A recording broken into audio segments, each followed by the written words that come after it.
गासैबो बर' रायजो राजा आंनि अननाय आरो सिबिनायखौ नोंथांमोननिसिम फिन खनसे जासिहरफिननाय जाबाय। एक्चुअली दाखालि जोंनि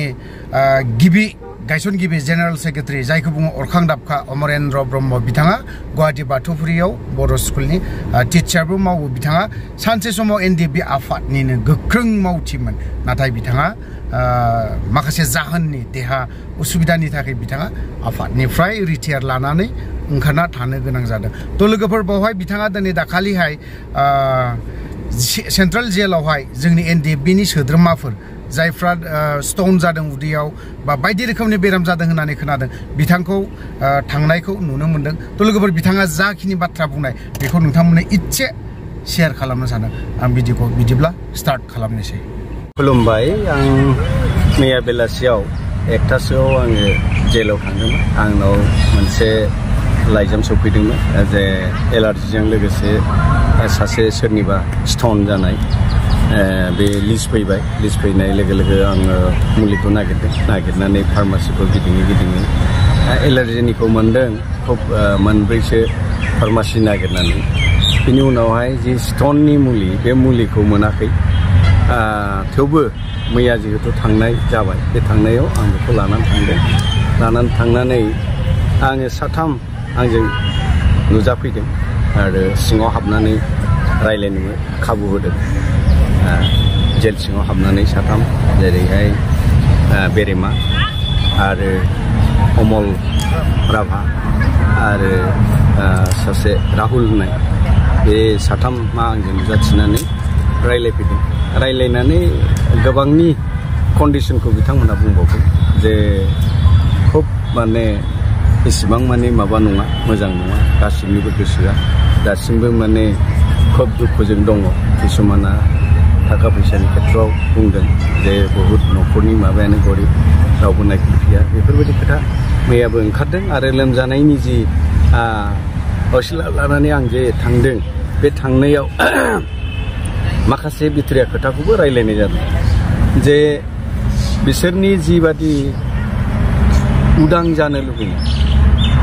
बा दाबो जे जोंखौ हगाराखै,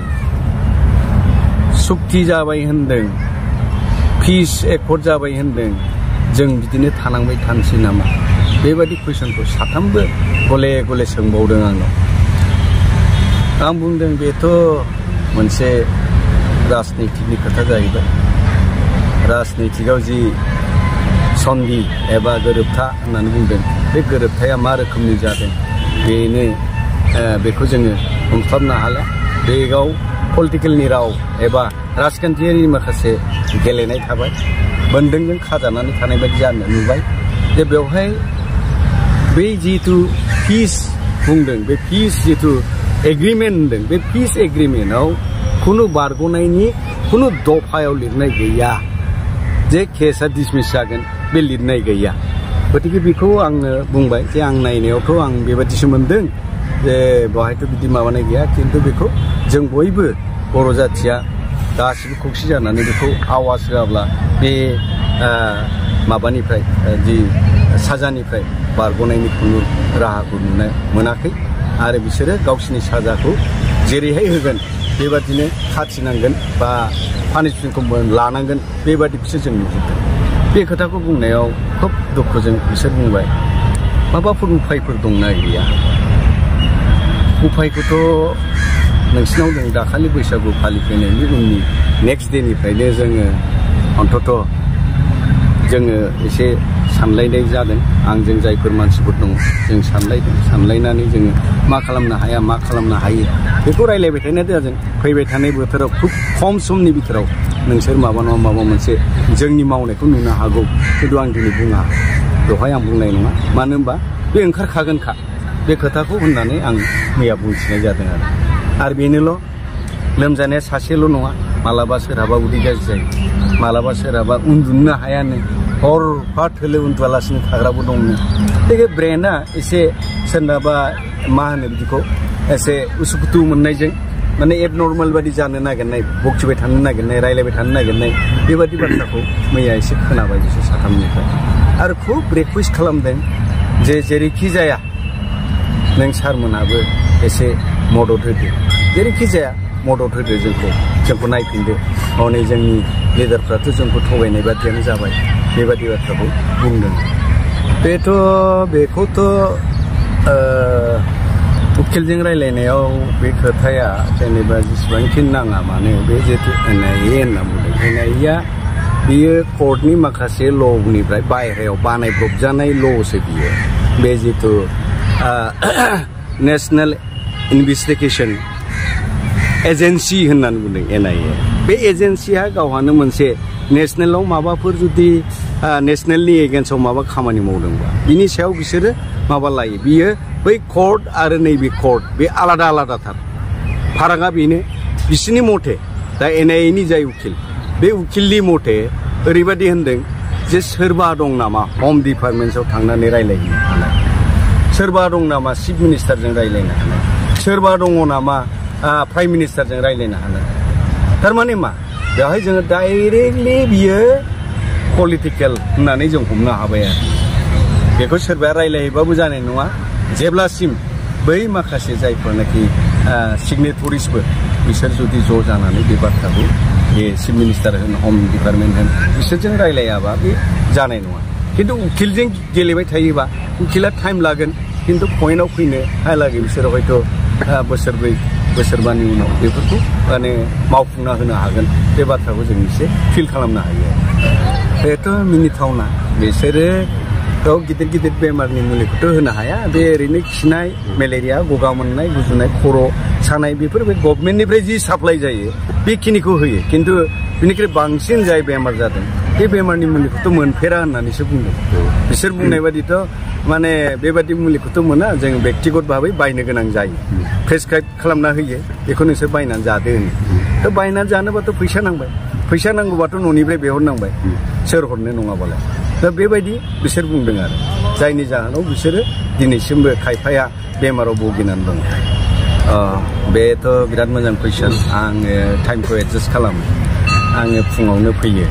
स्कुलावहाय फुङावनो फैनानै एसेमब्लिखौ आङो सामलायनानै आं कन्टिनिउ आंनि जि साबजेक्ट दङ 4 पिरियड आं लानांगौ जायो फार्स्ट पिरियडखौ आं लायो आरो सेकेन्ड पिरियडआव गैयाब्ला जाय दं बेनिखौ सोलायनानै लायो थार्ड पिरियडआव आंनि थाखाय